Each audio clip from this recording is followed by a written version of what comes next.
फिर भी अभी के लिए एक ही दिन में लगातार सेम आर्टिकल शेयर करना ऑब्वियस सी बात है काफी ऑर्गेनाइज तरीके से वेस्टेड इंटरेस्ट के अंडर हो रहा है, जैसे कहा है यहाँ पर भारत सरकार ने। तो यहाँ पे आपसे जानना चाहूंगा कि क्या इंडियन गवर्नमेंट ने यहाँ पे जो किया है ये ठीक है या हमको कोई और स्टेप्स लेने चाहिए रिगार्डिंग ऑनलाइन प्रोपेगेंडा कैंपेन। वक्त था जब लड़ाइयां बॉर्डर पे बंदूकों के साथ लड़ी जाती थी, लेकिन अब टेक्नोलॉजी का जमाना है और जंग का मैदान बदल चुका है। ट्विटर जहां पे हार जीत का फैसला किया जाता है। ट्विटर के युग की पुरानी खिलाड़ी है कंगना रनौत की ढीठ आदत से मजबूर उंगलियां जो हर 2-3 हफ्ते में अपनी काबिलियत साबित करने को नया दुश्मन ढूंढ निकालती हैं। और इस बार तो लड़ाई सीधा इंटरनेशनल पहुंच गई है, क्योंकि दुश्मन नंबर 1 देसी नहीं विदेशी है। रिहाना मैडम जो फार्मर प्रोटेस्ट पे ट्वीट करके लोगों का ध्यान खींच रही थी, उन पर कंगना की बुरी नजर पड़ रही है। मुद्दे की बात ये कि मुद्दा आखिर है क्या। पूरे देश में पिछले कुछ महीनों से फार्मर प्रोटेस्ट चल रहा है। किसान भाई अपने हक की लड़ाई लड़ रहे हैं और सरकार से मुलाकात और मुक्कालात दोनों की तैयारी कर चुके हैं। चलो ठीक, फिर दिक्कत क्या है? दिक्कत है घर में लगा हुआ टीवी और सुबह से शाम तक उस पर चलने वाले न्यूज चैनल। मीडिया जो किसी भी देश में रहने वाले लोगों की आंख और कान बनने का काम करता है, उसने फार्मर प्रोटेस्ट की असलियत को नजरअंदाज करने का मूड बना लिया है। गलत मत समझो, टीवी पे किसानों को दिखाया जरूर जाएगा, लेकिन स्क्रीन पे नजर आने वाला बंदा कोई न्यूज रिपोर्टर नहीं है, वो बस एक कठपुतली है जो दूसरों के इशारों पे नाच रही है। लेकिन विदेशी मीडिया ने फार्मर प्रोटेस्ट की असली तस्वीर को छाप डाला और ये पेपर पहुंच गया सीधा रिहाना मैडम के घर में, जिन्होंने इंटरनेट की दुनिया में करोड़ों लोगों तक इसको शेयर कर डाला। अब ये रिहाना आखिर है कौन? नाच ना जाने आपने टेढ़ा सुना होगा, इसमें जो नाच वाला शब्द है उसके लिए जिस चीज की सबसे ज्यादा जरूरत पड़ती है, म्यूजिक, उसकी आत्मा में रिहाना की आवाज बसती है। अरे बंदी सिंगर है, वो भी ऐसी वैसी नहीं, आइकन, लेजेंड, ये सारे शब्द एक साथ मिलकर भी इनके टैलेंट के साथ इंसाफ नहीं कर पाएंगे। अब इस मामले में कंगना दीदी की एंट्री क्यों और कैसे हुई, इस सवाल का जवाब ढूंढते हैं। 2 रीजन हो सकते हैं। पहला, दिलजीत पाजी की यादें जो कंगना के दिल से जाने का नाम नहीं ले रही हैं। पाजी ने जो शब्दों के बाण छोड़े थे, उन्होंने दीदी के दिल में छेद कर दिए। और अब रिहाना जो दिलजीत की तरह सिंगर है, उनके ट्वीट ने चोट के निशान पे नमक छिड़क दिया। कंगना ने सोचा एक नहीं तो दूसरा सही, इस बार सिंगर के मुंह से माइक छीनकर बदला जरूर लेंगे। दूसरा रीजन, बदनाम हुआ तो क्या हुआ, नाम तो हुआ ना। बॉलीवुड इंडस्ट्री फिलहाल ठप है, थिएटर में फिल्म आ नहीं रही है, तो कंगना ने सोचा एक्टिंग इस बार सीधा लाइव इंटरनेट पर कर देते हैं। अब देखो मजाक एक तरफ, कंगना से मुझे शिकायत इसलिए है क्योंकि इनका गुस्सा सिलेक्टिव क्रिटिसिज्म नाम की बीमारी का शिकार है। वो क्या होता है, एग्जांपल देकर समझाती हूं। इन महाशय को तो जानते होंगे, इनकी पर्सनल चैटें लीक हो गई थी, जिसमें से एक में ये कंगना मैडम को ऋतिक के पीछे सेक्स नाम की बीमारी का मरीज बता रहे हैं। अब कोई और होता तो कंगना उसको सीधा जेल की दीवारों के पीछे पहुंचा देती और ट्विटर आज खून के रंग से लाल हो जाता। लेकिन नहीं, ऐसा कुछ नहीं हुआ। यहाँ पे मैडम के तेवर नैन पड़ गए, इसको बोलते हैं सिलेक्टिव क्रिटिसिज्म। दूसरी शिकायत है, मैडम अपने ट्वीट में जिन किसानों को टेररिस्ट बता रही हैं, अगर उनके खिलाफ सबूत है तो फिर काम करो, मार्केट जाओ, बुक्स खरीदो, पढ़ाई लिखाई करके एग्जाम क्लियर करो और फाइनली सोल्जर की यूनिफॉर्म कमा के ये टेररिस्ट वगैरह को ढूंढ डालो। जब तक उस लायक नहीं हो तब तक ट्विटर पे बैठ के उंगलियां घिसना बंद करो। और किचन में जो ये गैस पे सब्जी रोटी बन रही है, ये किसानों के खेत से ही बाहर निकली है मैडम। चलो इतना भी मत करो, एक आसान सवाल का जवाब दे दो बस। इंडिया का असली दुश्मन है कौन? Option A China, option B Pakistan, option C Diljit Dosanjh या फिर ऑप्शन डी ऋतिक रोशन। जवाब नहीं पता, लाइफलाइन चाहिए, दोस्त को फोन लगाना है। सॉरी, वो इस वक्त कठपुतली बनकर टीवी पे नाच रहे हैं। 50-50 से काम चला लो। लास्ट में बस इतना बोलूंगी, लड़ाई सरकार और किसान के बीच की है। रिहाना हो या दिलजीत, कोई किसी के भी साथ खड़ा हो सकता है। कंगना मैडम, आप एक्टिंग बहुत अच्छी करती हो और मैं पर्सनली आपके प्रोफेशनल टैलेंट की सबसे बड़ी फैन हूं, लेकिन ये ट्विटर के कंधे पे बंदूक रखकर पर्सनल करियर को चमकाना बंद कर दो। हमारे वाले शब्द के बारे में तो सुना ही होगा आपने, जब एक इंसान खुद को बाकी इंसानों से, यहाँ तक कि पूरी दुनिया से बड़ा समझ ले तो उसका दिमाग गुब्बारे की तरह फूल जाता है। लेकिन गुब्बारे में जरूरत से ज्यादा हवा भरेंगे तो धमाका होना पक्की बात है। एक रासे रावण थे जो हजारों सालों बाद भी बुराई के ब्रांड एम्बेसडर बनकर बैठे हैं, तो अब रासे रनौत हैं जो खुद को देशभक्त नंबर 1 का अवार्ड अपने हाथों से देना चाहती हैं। कंगना मैडम एक जबरदस्त एक्ट्रेस हैं और यकीन मानिए उनके काम के लिए मेरे दिल में हमेशा से इज्जत के बड़े-बड़े पोस्टर चिपके हुए थे, जिन पे तारीफों में लिखने के लिए डिक्शनरी के शब्द कम पड़ जाते थे। लेकिन थोड़ा सा वक्त लगा ये समझने में कि एक अच्छा कलाकार और एक अच्छे इंसान में काफी फर्क होता है। कलाकार आप टैलेंट और मेहनत के दम पर बन सकते हो, लेकिन इंसान अच्छा या बुरा अपनी हरकतों से बनता है, जिसका डायरेक्ट कनेक्शन दिमाग में चलने वाली सोच से है। क्या मेरी तरफ मत घूरिए, मैंने कंगना की सोच को गंदा नहीं बोला है। आपके दिमाग में जो ख्याल आए उनके जिम्मेदार आप खुद हैं भैया। आजकल देश में फार्मर प्रोटेस्ट चल रहा है, किसान भाई अपने हक के लिए आवाज उठा रहे हैं, जो मेरे हिसाब से बिल्कुल भी गलत नहीं है, क्योंकि डेमोक्रेसी का जो स्टिकर हमारी गवर्नमेंट के ऊपर चिपका हुआ है, उसमें मुंह से आवाज निकालने पर फिलहाल तो कोई रोक नहीं है। फिलहाल तो नहीं, तो बस इधर प्रोटेस्ट चालू हुआ नहीं कि उधर कंगना मैडम की उंगलियां ट्विटर के कीबोर्ड पे दौड़ने के लिए तड़पना शुरू हो गई। फिर वही हुआ जिस बात का डर था, थोड़ा झूठ और थोड़ी सी बिल्कुल थोड़ी सी नफरत फैलाने के बाद कंगना का हो गया एक और पंगा। आप दिलजीत पाजी को तो जानते होंगे, अगर स्कूल से पंजाबी सॉन्ग का मतलब हमारे लिए तो दिलजीत दोसांझ ही है। उनको मैडम ने काफी खट्टे मीठे शब्दों में अपनी देशभक्ति दिखाने के बहाने पर्सनल अटैक मारना शुरू कर दिया और धीरे-धीरे बात हाथों से निकल गई। अब ऐसी सिचुएशन में बेस्ट ये था कि हर बात की तरह कंगना टीम के ट्वीट को एक उंगली के इशारे पे इग्नोर मार के आप कुछ अच्छा और सच्चा पढ़ लो। लेकिन एक पॉइंट आता है जब पानी सर के ऊपर निकल जाता है और बंदा डूबना शुरू हो जाता है। वो मेरे साथ हो गया, लेकिन कंगना मैडम एक बात बोली थी,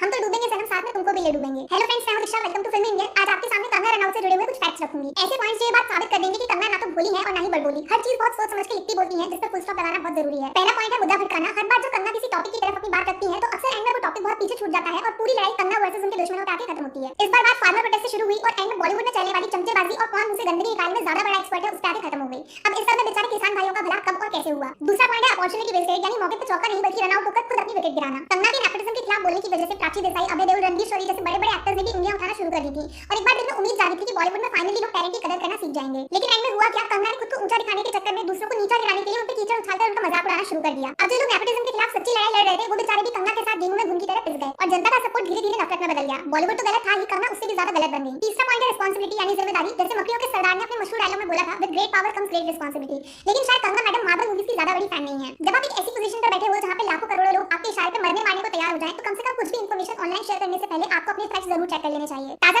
सबूत उनके ट्वीट में मिल जाएगा, जिसमें वो एक उम्रदराज महिला को फार्मर प्रोटेस्ट को छोड़कर शाहीन बाग वाली दादी के साथ जोड़ बैठी, जबकि हकीकत में मोहिंदर कौर का दूर-दूर तक शाहीन बाग से कोई लेना देना नहीं है। लेकिन गलती तो गलती, सीना जोड़ी वो अलग से। मोहिंदर कौर की असली पहचान बाहर आने के बाद भी माफी मांगना तो दूर, कंगना मैडम अभी भी उनको को बिल्कुल ज्यादा साबित करने पे तुली हुई हैं। चौथा पॉइंट है हम तुम एक कमरे में बंद हो और चाबी खो जाए, मतलब एक ही कमरे में दो लोग एक साथ आराम से रह सकते हैं, जरूरी नहीं है कि किसी एक को लात मार के बाहर ही निकाला जाए। कंगना मैडम की एक अलग आइडियोलॉजी है जो उनके हिसाब से देश के लिए सबसे परफेक्ट है। जो वो बोलती है, जो वो लिखती है, वो सब कुछ देश के भले के लिए होता है। लेकिन जरूरी नहीं है ना कि दुनिया में हर इंसान आपकी बात से एग्री करे। हर किसी की अलग अलग आइडियोलॉजी हो सकती है, किसी को लाल पसंद है, किसी को नीला, किसी को सूखा, किसी को गीला। अगर कोई आपकी बात के खिलाफ बोलता है तो उसको टेररिस्ट, लिबरांडू, गद्दार और पता नहीं क्या-क्या बोलना बंद कर दीजिए। ये जो टोले के खिलाफ सेलिब्रिटीज लोगों को मुफ्त में ज्ञान बांटते हैं, असलियत में वो खुद इसकी शुरुआत की सबसे बड़ी वजह है। पांचवा पॉइंट है करण जौहर। जी हां, एक ऐसा शब्द जिसका इस्तेमाल कंगना मैडम अपने मुंह से बोली गई हर बात को खत्म करने के लिए फुल स्टॉप की तरह इस्तेमाल करती हैं। घर में लाइट नहीं है, गलती किसकी? करण जौहर। खाने में नमक ज्यादा है, कुक कौन है? करण जौहर। घर की दीवारों का कलर थोड़ा फीका है, पेंटर कौन है? करण जौहर। बॉलीवुड में काम नहीं है, प्रोड्यूसर कौन है? करण जौहर। देखो पर्सनली करण जौहर से मुझे कितना इश्क है, इस बात को चैनल से जुड़े हुए पूरे 17 लाख लोग भली बात जानते हैं। लेकिन बंदे को हर चीज में घसीटना हकीकत में कंगना की कमजोर नॉलेज की तरफ इशारा करता है, जिसका रीसेंट एग्जांपल दिलजीत वाला केस है। जब मैडम पे दिलजीत भारी पड़ गए तो उन्होंने करण जौहर के नाम का इस्तेमाल करके बिना सर पैर के आर्गुमेंट्स लिखना शुरू कर दिया और लॉजिक जैसे शब्द को गोली मारकर फार्मर प्रोटेस्ट में बॉलीवुड और देशभक्ति को घुसा दिया। और हां, एक बात क्लियरली समझ लीजिए, जरूरी नहीं है जो बंदा आपको पसंद ना करे वो करण जौहर का बेस्ट फ्रेंड होगा। लास्ट पॉइंट है एजुकेशन वर्सेस हेट्रेड।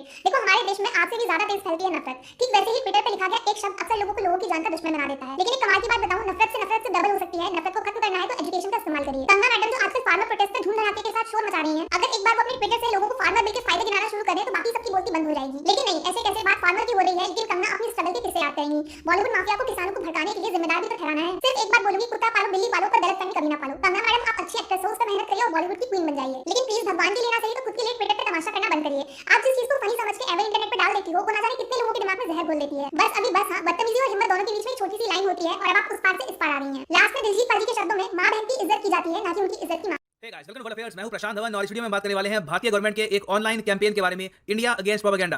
अब यहाँ पे इशू क्या है ये मैं आपको बताता हूँ। आपको पता है कि इंडिया में फार्मर्स के प्रोटेस्ट अभी भी कायम है। हमको ये पता है कि पिछले 5 महीनों से इंडिया में रेगुलरली प्रोटेस्ट हो रहे हैं रिगार्डिंग 3 फार्म बिल्स। अब जो ये टॉपिक है अपने आप पे बहुत सेंसिटिव है, कंट्रोवर्शियल है। यहाँ पे फार्मर्स का मेन इशू है कि एमएसपी मिनिमम सपोर्ट प्राइस हटाया ना जाए। सरकार ने कहा कि वो नहीं हटाएंगे, मगर फिर भी काफी मिसट्रस्ट है। इस बीच अचानक से यूएस और इवन मैं कहूंगा स्वीडन से बड़े बड़े जो सेलिब्रिटीज हैं उन्होंने अचानक से ट्वीट करनी स्टार्ट कर दी अबाउट दिस इशू। सबसे बड़ी ट्वीट यहाँ पे आई है रिहाना से।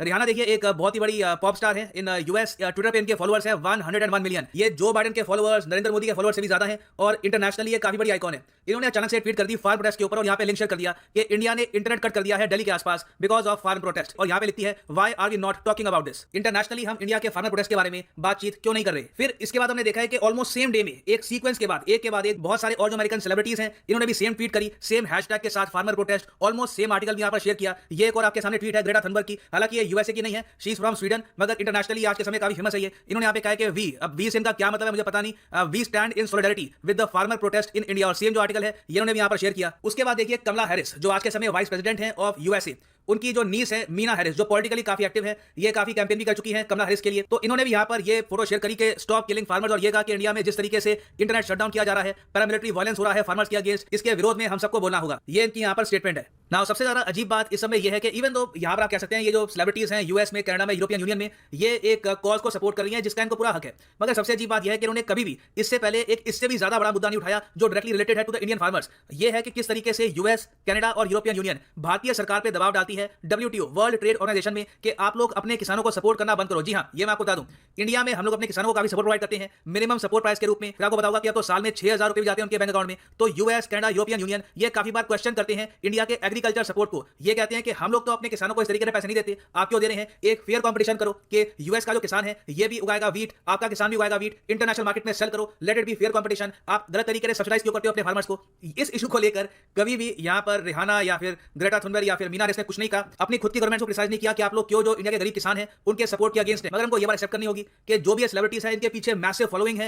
इंस्टाग्राम पे, ट्विटर पे, फेसबुक पर करोड़ों लोग दुनिया भर में इनको फॉलो करते हैं। इंडिया में, साउथ एशिया में, China, Japan, European union, US, कहीं भी आप जाओगे इनके फॉलोअर आपको मिलेंगे। तो जो बात ये लोग बोलते हैं इंटरनेशनली सुनी जाती है और इससे एक नैरेटिव भी बनता है। इंडियन गवर्नमेंट जानती है कि इस सोशल मीडिया कैंपेन से भारतीय सरकार को टारगेट किया जा रहा है और इससे in the future Indian government पे प्रेशर भी डाला जाएगा। तो इसको काउंटर करने के लिए भारत के विदेश मंत्रालय ने यह स्टेटमेंट यहाँ पे जारी करी है। यहाँ पर ओपनली ये लोग कह रहे हैं कि जो भी यहाँ पे कानून पास हुए हैं इनको हमने लोकसभा, राज्यसभा में डिस्कस करके पास किया है, प्रेसिडेंट ने इनको अप्रूवल दी है। और जो भी यहाँ पर इश्यूज हैं फार्मर्स के एमएसपी को लेकर, किसी और चीज को लेकर, इसमें गवर्नमेंट ऑफ इंडिया ने बातचीत शुरू कर दी है विद द फार्मर्स। मगर फिर भी कई लोग हैं जिनके वेस्टेड इंटरेस्ट है। वेस्टेड इंटरेस्ट मतलब कि सरकार यहाँ पे कह रही है अपनी स्टेटमेंट में कि कई लोग हैं जो इस पूरी मूवमेंट का बहाना बहाना उठाकर अपना प्रोपेगेंडा आगे बढ़ा रहे हैं। यहाँ पर लिखा है कि हाल ही के प्रोपेगेंडा की वजह से हमने देखा कि 26 जनवरी में किस तरीके से वायलेंस हुआ इन दिल्ली, रेड फोर्ट के सामने क्या हुआ ये भी हमने देखा है, और किस तरीके से यूएस में और जगह महात्मा गांधी जी के स्टैचूज है इनको भी वैंडलाइज किया गया है, ये सब भी हमने देखा है। तो ये सब एक एंटी इंडिया प्रोपेगेंडा का एक पार्ट है। और फाइनली यहाँ पर स्टेटमेंट ये डाली है कि before rushing to comment on such matters, हम सब लोगों को अर्ज करेंगे कि फैक्ट्स पढ़ लो, इशू क्या है, ये फार्म बिल्स किसके बारे में है, सरकार ने किस तरीके से बार बार एश्योरेंस दी है कि एमएसपी मिनिमम सपोर्ट प्राइस को कभी भी हटाएंगे नहीं। तो लोगों के पास प्रॉपर अंडरस्टैंडिंग होनी चाहिए before they comment on this issue. और आगे यहाँ पर ये भी लिखा है कि जो सेंसेशनलिस्ट सोशल मीडिया हैशटैग्स हैं इससे बचे। और यहाँ पर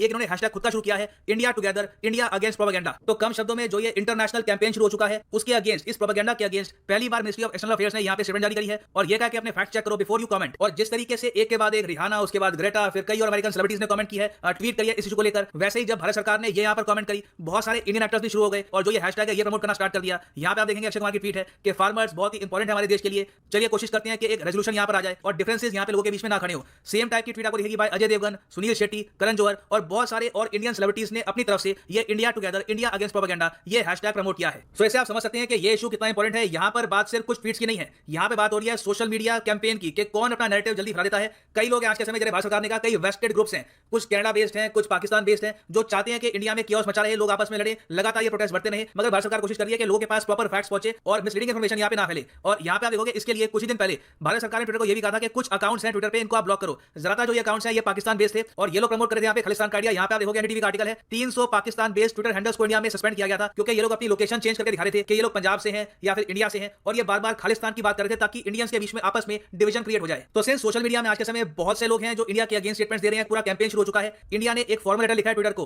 कि जो हैशटैग आपके यहाँ चल रहा है फार्मर जेनोसाइड का, इसको हटा दो। अगर आप ऐसा नहीं करते तो आपको एक्शन फेस करना होगा। और ये करना देखो काफी इंपॉर्टेंट है। इंडिया में किसी भी टाइप का कोई फार्मर जेनोसाइड नहीं हो रहा। जेनोसाइड एक बहुत ही स्ट्रांग वर्ड होता है। जेनोसाइड का मतलब होता है systematic killing of a huge community. मगर कई लोग हैं जो चाहते हैं कि इंडिया में वायलेंस बढ़े, लोग गुस्सा हो, कम्युनिटीज आपस में लड़ना स्टार्ट कर दे। तो एक तरफ वो लोग कह रहे हैं कि खालिस्तान की डिमांड हो रही है, दूसरी तरफ कह रहे हैं कि इंडिया में फार्मर का जेनोसाइड हो रहा है। कोशिश यही है यहाँ पर कि इंडियन सोशल मीडिया में लोग आपस में बढ़ जाएं। तो इसलिए भारत सरकार ने ट्विटर को यह कहा है कि जो भी ये इस टाइप के हैशटैग्स हैं इनको आप ब्लॉक कर दो अपने प्लेटफॉर्म से और इन अकाउंट्स को भी ब्लॉक करो जो इस टाइप की स्टेटमेंट्स ला रहे हैं। और यहाँ पे आप देखोगे अपने नोटिस में गवर्नमेंट ऑफ इंडिया ने ट्विटर को ये बोला है कि जो कंटेंट है कि मोदी प्लानिंग फार्मर जेनोसाइड, ये हैशटैग चल रहा है ट्विटर पे और उसके अलावा ऐसे और खूब सारे और हैशटैग हैं, ये हेटेड फैला रहे हैं, ये इन्फ्लेम कर रहे हैं पैशंस को और ये फैक्चुअली भी इनकरेक्ट है। और इस टाइप की फेक न्यूज फैलाना ये फ्रीडम ऑफ स्पीच के अंदर नहीं आता और ये एक थ्रेट है to India's law and order. और इंडिया ने यहाँ पर यह कहा है कि अंडर सेक्शन 69A आपको इस टाइप का जो फेक न्यूज है ये रोकनी होगी। मगर ट्विटर ने देखो अभी के लिए क्या किया है कि कुछ अकाउंट्स इन्होंने बैन किए थे मगर बाद में इनको अनब्लॉक भी कर दिया। इनमें से देखो कुछ अकाउंट्स आपके सामने हैं। किसान एकता मोर्चा का जो अकाउंट है ये ब्लॉक हो गया था, ये अनब्लॉक हो गया है। कई जो पॉलिटिकल पार्टीज हैं उनके मेंबर्स थे, उनके अकाउंट ब्लॉक हो गए थे, ये भी अब अनब्लॉक हुए हैं। सो ओवरऑल कह सकते हैं कि पहली बार हमने देखा है कि ऑनलाइन इंडियन गवर्नमेंट ने एक इतना बड़ा कैंपेन शुरू किया है अगेंस्ट मिसलीडिंग इन्फॉर्मेशन। और ये करना देखो काफी इंपॉर्टेंट भी है। मैं नहीं मानता कि यहाँ पर ये जो सेलिब्रिटीज हैं इनको पता भी होगा कि इंडियन फार्मर्स का क्या इशू है,